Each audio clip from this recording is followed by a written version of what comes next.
اور یہ مبارک عشرہ جو ہے اس میں نبی پاک علیہ السلام کی پیاری زوجہ خاتون اول ملکہ عرب سیدہ خدیجہ الکبریٰ رضی اللہ تعالی عنہ کا وصال بھی ہے، اور میرے کریم آقا علیہ السلام کی پیاری امی جان جناب مولائے کائنات کی والدہ ماجدہ جناب ابو طالب علیہ السلام کی زوجہ محترمہ سیدہ فاطمہ بنت اسد سلام اللہ علیہا کا بھی یوم وصال ہے، اور 10 رمضان المبارک میں یوم فتح مکہ بھی ہے۔ تو اتنے موضوعات کو ایک اجتماع میں بیان کرنا ممکن نہیں ہے، لیکن جو نبی پاک علیہ السلام کے 3 عظیم محسن ہیں کہ اسلام کی آبیاری کے لیے، اسلام کی ترویج و اشاعت کے لیے کریم آقا علیہ السلام کا جن 3 ہستیوں نے سب سے بڑھ کے ساتھ دیا، اور اس وقت ساتھ دیا کہ جب سارے دشمن تھے، جب سارے جھٹلا رہے تھے، جب سارے خون کے پیاسے تھے، تو جن ہستیوں نے نبی پاک علیہ السلام کا ساتھ دیا ان میں سے پہلی ہستی ملکہ عرب خاتون اول زوجہ رسول سیدہ خدیجہ الکبریٰ رضی اللہ تعالی عنہا ہیں۔ ان میں سے دوسری ہستی کفیل مصطفیٰ محسن اسلام محسن رسول جناب سیدنا ابو طالب علیہ السلام کی ہستی ہے، اور ان میں سے تیسری ہستی کہ جنہوں نے اسلام کی آبیاری کے لیے، جنہوں نے مصطفیٰ علیہ السلام کی کفالت میں اپنا تن من دن سب کچھ لٹا دیا، وہ جناب مولائے کائنات کی والدہ ماجدہ اور حضرت ابو طالب علیہ السلام کی زوجہ محترمہ جناب سیدہ فاطمہ بنت اسد ہیں، کہ یہ 3 ہستیاں ایسی ہیں کہ جنہوں نے اسلام کی آبیاری کے لیے اپنا سب کچھ مصطفیٰ کریم علیہ السلام پر قربان کر دیا۔ احباب احتشام، وادی مکہ کی کفر و شرک سے آلودہ فضاؤں میں جب صدائے حق بلند ہوئی تو اس پر خواتین میں سے سب سے پہلے جس ہستی نے لبیک کہا اور پیغام رسالت کو اور پیغام اسلام کو اور پیغام حق کو دل و جان سے قبول کرنے کی سعادت عظمی جس ہستی کا مقدر بنی، وہ سیدہ عالم ملکۃ العرب زوجہ رسول حضرت سیدہ خدیجہ الکبریٰ ہے، کہ انہوں نے ساری زندگی حضور کی معیت و قرب میں رہ کر دین اسلام کی خدمت کرتے ہوئے بسر کر دی۔ سبحان اللہ۔ سیدہ خدیجہ الکبریٰ نے اپنی فہم و فراست، حکمت و تدبر، خدمت و اطاعت، ہمدردی اور خیر خواہی، سلیقہ شاعری اور معاملہ فہمی، پاکیزہ اخلاق اور سیرت، رحم دلی اور غریب پروری جیسی صفات دیا، صفات عالیہ کے ایسے روشن مینار قائم کیے کہ جن کی نورانی شعاعوں سے عالم انسانیت اور عالم نسوانیت قیامت تک روشنی اور رہنمائی حاصل کر سکتی ہے، اور قیامت تک سیدہ خدیجہ الکبریٰ کے اسوائے نور سے قیامت تک آنے والی انسانیت نور اور روشنی کی ایک کرن حاصل کرتے رہیں گی۔ فروغ اشاعت اسلام کے سلسلے میں سیدہ خدیجہ الکبریٰ نے نہ صرف اپنا مال اور اپنا مال و متاع دہلیز مصطفیٰ پر قربان کیا، بلکہ خود کو بھی اس امر عظیم کے لیے وقف کر دیا تھا۔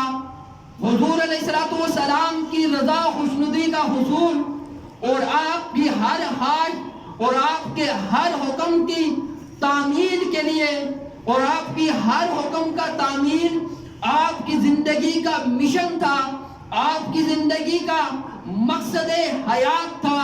شب و روز آپ کا یہی ایک وظیفہ حیات تھا، حتیٰ کہ سارے تعلقات، سارے رشتہ دار، سب تعلق، سب معاملات، سب پر بڑھ کر جس چیز کو فوقیت دی وہ چیز تھی کہ دنیا و آخرت میں سب سے بڑھ کر جس چیز کو سیدہ خدیجہ الکبریٰ نے ترجیح دی وہ چیز اللہ اور اس کے رسول کی رضا تھی، کہ سیدہ خدیجہ الکبریٰ کی زندگی کا مقصد صرف اور صرف اللہ اور اس کی رضا، اللہ اور اس کے رسول کی خوشنودی حاصل کرنا تھا۔ سیدہ خدیجہ کا جود و سہا، آپ جود و سہا کا ایک پیکر عتم تھی، دکھی انسانیت کے لیے سہارا تھی، ناداروں اور بے قسم کے لیے مرکز امید تھی، بے نواؤں کی فریاد رسی کرتی تھی، یتیموں اور بیواؤں کی مدد کرتی تھی۔ الغرض جو سائل بھی دہلیز خدیجہ الکبریٰ پہ آیا، دامن بڑھ بڑھ کے اسے عطا کیا، اور یہی وہ کردار تھا کہ جس کے باعث لوگ جوک در جوک اسلام میں داخل ہوتے چلے گئے۔ یوں بڑی تیزی سے اسلام کی روشنی چار سوئے عالم پر سایہ فگن ہونے لگی۔ حضرت خدیجہ الکبریٰ نے نبی پاک علیہ السلام کے ساتھ ازدواجی زندگی کی اتنا سلیقہ شعری اور دانش مندی اور محبت و مودت کے ساتھ گزاری کہ نبی پاک علیہ السلام سیدہ عالم سیدہ خدیجہ الکبریٰ کے وصال کے بعد بھی اکثر و بیشتر گزرے ہوئے دنوں کو یاد کر کے میرے کریم آقا آنسو بہایا کرتے تھے، اور سیدہ خدیجہ الکبریٰ کے اوصاف و کمالات کو اور آپ کی محبت، آپ کے احسان اور آپ کی اسلام کے لیے خدمات اور آپ کی رسول اللہ کے ساتھ وفا جو تھی اس کا تذکرہ میرے آقا کریم علیہ السلام کیا کرتے تھے، اور خدیجہ الکبریٰ کی یاد میں میرے مصطفیٰ کریم علیہ السلام کی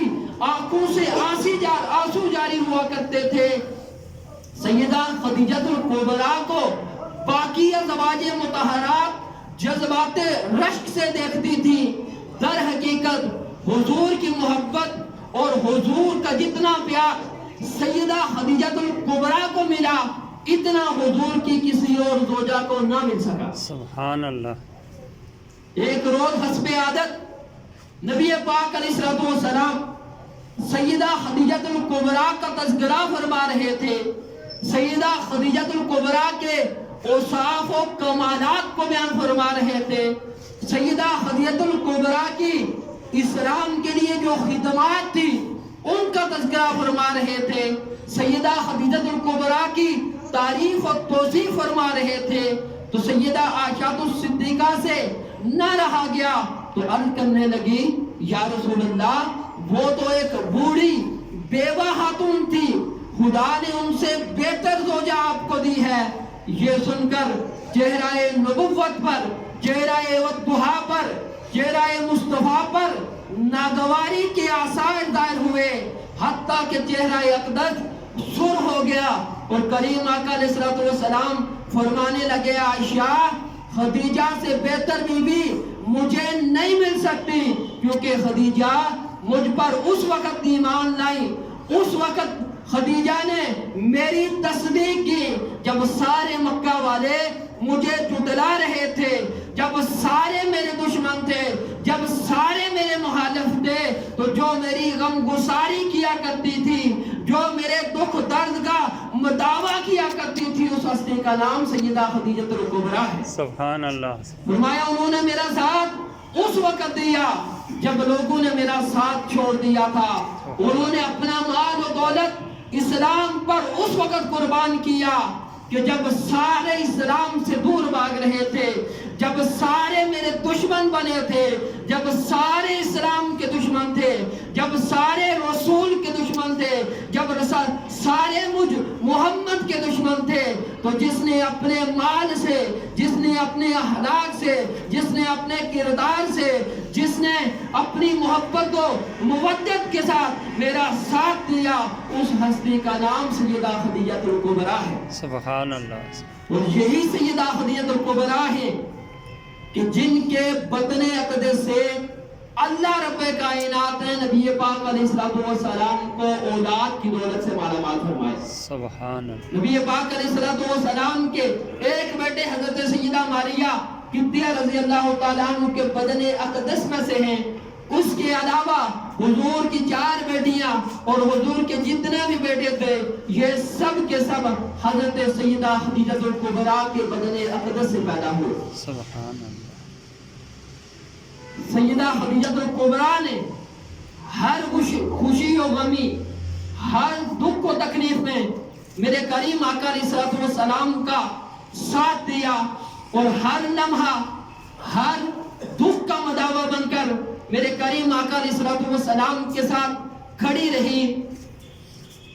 مسلم شریف کے اندر روایت ہے، حضرت سیدنا ابو ہریرہ رضی اللہ تعالیٰ عنہ سے روایت ہے کہ ایک دن جناب سیدہ خدیجہ الکبریٰ رضی اللہ تعالیٰ عنہ نے کریم آقا علیہ السلام کے لیے کھانا تیار کیا۔ آقا علیہ السلام کے لیے کھانا تیار کر کے سیدہ خدیجہ الکبریٰ میرے کریم آقا علیہ السلام کی طرف آ رہی تھی۔ اتنی دیر میں جناب جبریل امین میرے کریم آقا کی بارگاہ میں حاضر ہوئے، عرض کی یا رسول اللہ، خدیجہ ام المومنین آپ کی زوجہ محترمہ آپ کے لیے سالن تیار کر کے لے کے آ رہی ہیں، آپ کے لیے کھانے کی چیزیں لے کے آ رہی ہیں۔ اے اللہ کے محبوب، اے پیارے آقا، جب سیدہ خدیجہ الکبریٰ آپ کے پاس آئیں تو خدیجہ سے عرض کریں، خدیجہ سے یہ فرمائیں کہ اے خدیجہ، تجھے رب العالمین اپنے عرش سے میرا مالک تجھے سلام عرض کر رہا ہے۔ سبحان اللہ۔ اور فرمایا یا رسول اللہ، میں جبریل امین بھی سیدہ خدیجہ الکبریٰ کو سلام عرض کر رہا ہوں۔ سبحان اللہ۔ یعنی سیدہ خدیجہ الکبریٰ میرے مصطفیٰ کی وہ پیاری زوجہ ہے کہ جن کے لیے رب بھی سلام بھیجتا ہے اور رب کے فرشتے بھی سلام بھیجتے ہیں۔ سبحان اللہ۔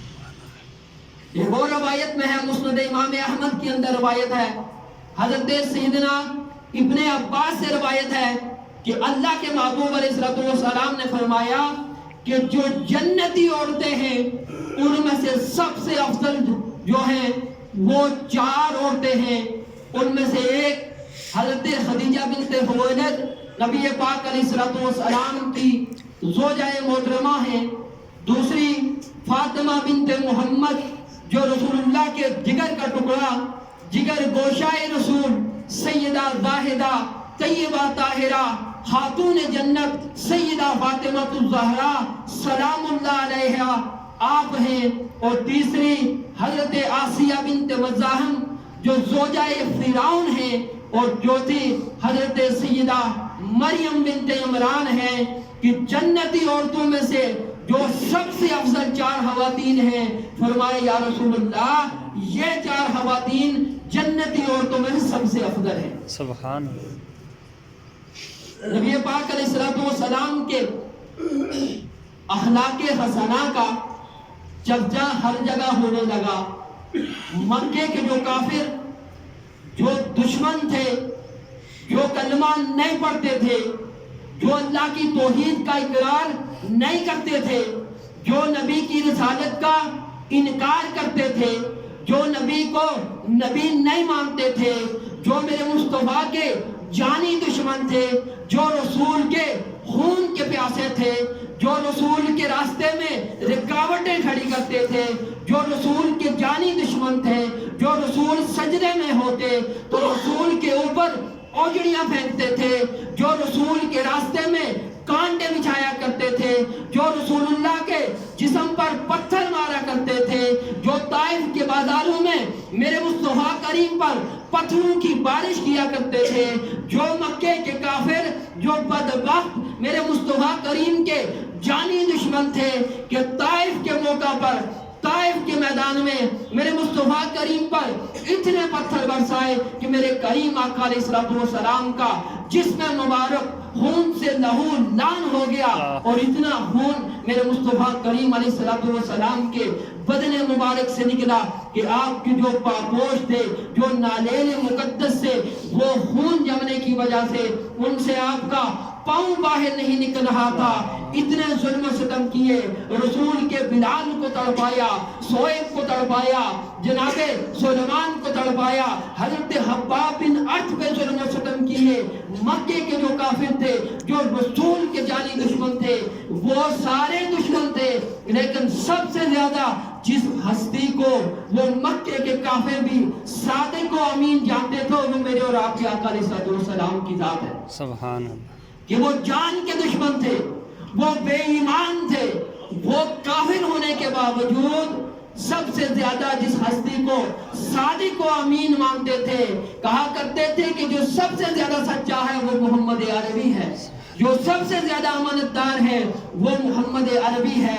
جب کریم آقا علیہ السلام کی صداقت کے چرچے، آپ کی امانتداری کے چرچے چار سوئے عالم میں پھیلنے لگے، جب یہ حضرت خدیجہ الکبریٰ نے دیکھا میرے مصطفیٰ کریم علیہ السلام کو، یہ جو خدیجہ الکبریٰ ہے یہ ایک عرب کی بڑی تاجر تھی، بڑی رئیس تھی، کہ عرب کے جو نامی گرامی، جو امیر ترین لوگ تھے، جو تجارت میں ایک بڑا نام رکھتے تھے، ان میں سے ایک ہستی سیدہ خدیجہ الکبریٰ تھی، کہ جب سیدہ خدیجہ الکبریٰ نے میرے اور آپ کے آقا علیہ السلام کے اخلاق اور آپ کے کردار اور آپ کی امانت و دیانت اور آپ کی صدق و صفا کے بارے میں سنا، تو آپ نے آقا علیہ السلام کو پیغام بھیجا اپنے غلام میسرہ کے ذریعے کہ آپ میرا جو مال تجارت ہے وہ مال تجارت لے کر جائیں، اور آپ جتنا چاہے نفع آپ رکھ سکتے ہیں۔ اب میرے اور آپ کے آقا علیہ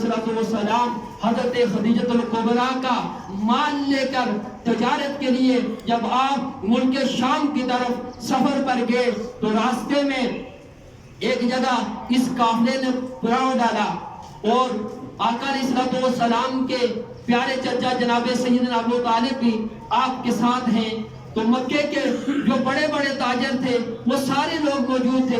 ان میں عمر کے لحاظ سے جو سب سے چھوٹے تھے وہ میرے اور آپ کے آقا علیہ السلام کی ذات گرامی تھی، میرے اور آپ کے آقا علیہ السلام تھے کہ عمر کے لحاظ سے آپ سب سے چھوٹے تھے۔ اب جب یہ قافلہ جا رہا ہے تو راستے میں ایک راہب تھا کہ اس کی زندگی کا معمول تھا کہ وہ ساری دن اور ساری رات عبادت کرتا، لیکن اب جب یہ قافلہ جا رہا ہے، اب جب قافلہ اس کا جو پڑاؤ تھا جس جگہ، وہاں سے یہ قافلہ گزرنے لگا، تو وہ سامنے آ گیا۔ اس نے کہا قافلے والوں، تم دور سے سفر کر کے آ رہے ہو، تم لمبا سفر کر کے آ رہے ہو، تو میں تمہاری مہمان نوازی کرنا چاہتا ہوں۔ میں کہہ رہا ہوں کہ آج آپ میرے پاس رک جائیں، آج آپ مجھے خدمت کا موقع دیں۔ وہ مکے کے بڑے بڑے کافر سردار حیران و پریشان ہیں کہ ہمیں تو کئی عرصہ گزر گیا ہے، ہم اسی راستے سے جاتے ہیں، یہی ہمارا راستہ ہے، یہاں سے ہمارے قافلے جاتے ہیں، لیکن کبھی اس نے آنکھ اٹھا کر ہماری طرف نہیں دیکھا۔ آج کیا وجہ ہے، کیا معاملہ ہے کہ یہ ہماری خدمت کرنا چاہتا ہے اور ہماری خدمت کرنے پر یہ اتنا اصرار کرتا ہے؟ اب انہوں نے پوچھا تو وہ جو قافلے کے سردار تھے انہوں نے کہا ہم آپ کے پاس رک جاتے ہیں۔ اب انہوں نے نبی پاک علیہ السلام کو جو قافلے کا سامان تھا اس کے پاس بٹھایا اور باقی سارے جو مکے کے سردار تھے، جو تاجر تھے، وہ اس راہب کے گھر چلے گئے۔ جب راہب نے دیکھا، اس نے کہا قافلے والوں تم میں سے کوئی رہ تو نہیں گیا؟ انہوں نے کہا کوئی نہیں رہا۔ اس نے کہا ایسا نہیں ہو سکتا، تم میں سے کوئی تم کسی شخصیت کو پیچھے چھوڑ کے آئے ہو۔ تو جناب ابو طالب نے عرض کی کہ پیچھے میرا چھوٹا بھتیجا ہے، اسے ہم اپنے مال کے پاس اور اپنے اونٹوں اور اپنے قافلے کے پاس چھوڑ آئے ہیں، آپ اسے وہاں پر کھانا بچا دیں۔ تو وہ گویا کہنے لگا کہ یہ کیسی برات ہے کہ جس کے دولہے کو تم پیچھے چھوڑ آ گئے ہو۔ اب اس نے کہا کہ اسے بھی بلایا جائے۔ کہا نہیں وہ ہمارے سامان کی حفاظت کرے گا۔ اس نے کہا نہیں، میں اپنے غلام بھیجتا ہوں، وہ تمہارے سامان کی حفاظت کرے گا، اور اس محمد عربی کو جس کو تم بٹھا کے آئے ہو اسے یہاں پہ لایا جائے۔ جب وہ سامنے آیا، جب آقا علیہ السلام کی پیشانی پر نور نبوت چمکتے ہوئے اس نے دیکھا تو وہ تڑپ گیا۔ اس نے کہا بیٹا تمہارا نام کیا ہے؟ کہا میرا نام محمد ہے۔ فرمایا تمہارے باپ کا نام کیا ہے؟ فرمایا میرے باپ کا نام عبداللہ ہے۔ فرمایا کس کے ساتھ تم آئے ہو؟ فرمایا میرے چچا ابو طالب ہیں، ان کے ساتھ آیا ہوں۔ کہا ہماری سابقہ کتابوں میں لکھا ہوا ہے اور میں بڑے عرصے سے اس بات کا انتظار کر رہا تھا کہ جو نبی آخر الزمان ہوگا وہ یہیں پہ آئے گا۔ جب آپ کا قافلہ آ رہا تھا، جناب ابو طالب سے فرمایا کہ جب آپ کا قافلہ آ رہا تھا تو میں نے دیکھا کہ درخت شجر و حجر سجدے میں جھکے ہوئے ہیں، اور ہماری کتابوں میں لکھا ہوا ہے کہ اسی شخص کو درخت شجر و حجر سجدہ کریں گے جو اللہ کا آخری نبی ہوگا۔ اے ابو طالب یہ وہ ہستی ہے کہ جو اللہ کی آخری نبی ہے۔ میں نے سابقہ کتب میں پڑھ رکھا ہے کہ جس ہستی کو اس جگہ کے درخت شجر و حجر سجدہ کریں گے اور جس پر سلام بھیجیں گے وہ اللہ کا آخری نبی ہوگا۔ سبحان اللہ۔ فرمایا ابو طالب آپ انہیں لے کر واپس پلٹ جائیں۔ فرمایا ابو طالب آپ انہیں لے کر واپس پلٹ جائیں، اگر یہ یہاں سے آگے بڑھے تو مجھے شک ہے کہ جو یہودیوں کے بڑے بڑے عالم ہیں وہ انہیں پہچان لیں گے کہ ان کی جو صفات ہیں، ان میں جو نور نبوت چمک رہا ہے، اس وجہ سے وہ انہیں پہچان لیں گے اور پہچان کر انہیں نقصان پہنچا سکتے ہیں۔ لوگوں آج لوگ کفیل مصطفیٰ، رازدار مصطفیٰ، محسن اسلام، محسن رسول، والد مولا مرتضیٰ جناب ابو طالب علیہ السلام کے ایمان پہ شک کر رہے ہیں، جناب ابو طالب کو کافر کہہ رہے ہیں۔ اب میں اتنا سوال کرتا ہوں کہ راہب نے کہا کہ ابو طالب اسے واپس لے جاؤ، یہ اللہ کا نبی ہے، بھتیجا سمجھ کے ابو طالب ساتھ لے کے جا رہے تھے، جب واپس پلٹے تو بھتیجا سمجھ کر واپس نہیں لا رہے تھے، اللہ کا نبی سمجھ کے واپس لا رہے تھے کہ بھتیجا سمجھ کر تو کافرے کے ساتھ تجارت کے لیے لے کے جا رہے تھے، لیکن جب واپس پلٹے تو بھتیجا سمجھ کے نہیں، اللہ کا نبی سمجھ کے لے کے آ رہے تھے۔ جناب رسول اللہ علیہ السلام کے دوسرے بڑے محسن پہلی سیدہ خدیجہ الکبریٰ ہیں، محسن رسول بھی ہیں اور محسن اسلام بھی ہیں، کہ اسلام کی رگوں میں، اسلام کے دامن میں بس دو ہی چیزیں ہیں، ایک مال خدیجہ کا ہے، ایک خون ابو طالب کا ہے۔ کہ اسلام کی جو آبیاری ہوئی، اسلام کا یہ جو شجر ہے، یہ جو پھولا پھیلا، اس میں ایک جناب سیدہ خدیجہ الکبریٰ کا مال لگا ہے اور دوسرا جناب ابو طالب کا خون لگا ہے۔ نبی پاک علیہ السلام کے پیارے چچا کفیل مصطفیٰ، محسن اسلام، والد شیر خدا سیدنا ابو طالب علیہ السلام کی عظمت پر لاکھوں سلام۔ ہمارے معاشرے میں عام سی بات ہے، کوئی بہت اچھا اور نیک دکھائی دے تو ہم کہتے ہیں بہت نیک ہے، فرشتہ صرف انسان ہے، اور تمام فرشتوں نے جس ہستی کو سجدہ کیا اسے آدم کہتے ہیں۔ مفسرین فرماتے ہیں کہ فرشتوں نے سجدہ آدم علیہ السلام کو نہیں کیا تھا، بلکہ فرشتوں نے جو آدم کی پشت میں اور آدم کی پیشانی میں نور محمد تھا، فرشتوں نے اس نور محمد کو سجدہ تعظیمی کیا تھا۔ تو جن میں نور محمد ہو یا جس میں نور محمد ہو، وہ فرشتوں کے ہاں لائق کے سجدہ بن جاتا ہے۔ جس میں نور محمد ہو فرشتے اسے سجدہ کرتے ہیں۔ تو دوستان گرامی القدر، نور محمد جناب آدم کی پشت میں رکھا، پشت آدم سے نور محمد منتقل ہوا بدن حوا علیہ السلام سے، وہاں سے پشت در پشت منتقل ہوتا ہوا بالآخر والدین مصطفیٰ تک پہنچا۔ تو یہ تمام جوڑے جن میں نور محمد منتقل ہوا وہ نکاح والے جوڑے تھے۔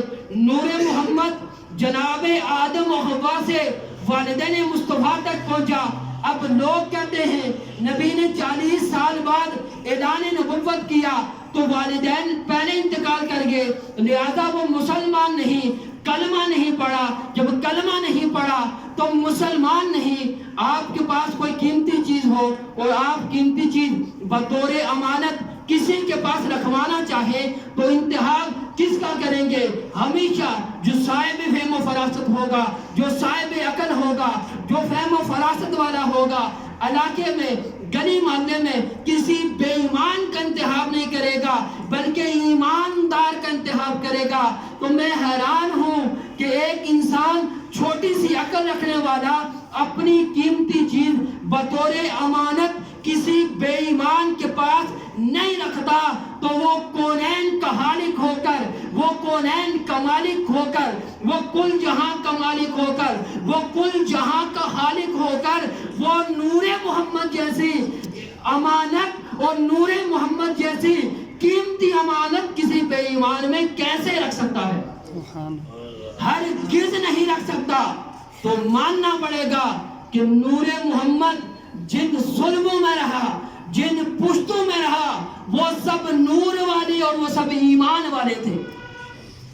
اب جس بات کی طرف میں آنا چاہتا ہوں، نبی پاک علیہ الصلوۃ والسلام یہ بات یاد رکھنا کہ نور محمد ہمیشہ پاک پشتوں سے پاک رحموں میں منتقل ہوتا رہا۔ نبی نے فرمایا انا و علی من نور واحد، میں اور علی ایک نور سے ہیں۔ اللہ نے جس نور سے محمد کو پیدا کیا اسی نور سے جناب مولا مرتضی شیر خدا، اخی رسول، زوج بطول، امام المتقین سیدنا علی ابن ابی طالب علیہ السلام کو پیدا کیا۔ یہ نور جناب آدم سے چلا جناب عبد المطلب تک ایک رہا، پشت در پشت یہ نور منتقل ہوتا ہوا ایک رہا، پھر آگے یہ نور تقسیم ہوا، ایک حصہ جناب عبداللہ کے بدن میں چلا گیا، دوسرا حصہ جناب ابو طالب کی طرف۔ نور ایک ہے تو جن میں نور محمد رہا وہ بھی ایمان والے ہیں اور جن میں نور علی رہا وہ بھی ایمان والے ہیں۔ میرے پیر نصیر الدین نصیر فرماتے ہیں کہ بعد تحقیق و احادیث و روایات نصیر، بعد تحقیق و احادیث و روایات نصیر، ہم دل و جان سے قائل ایمان ابو طالب ہیں۔ سبحان اللہ۔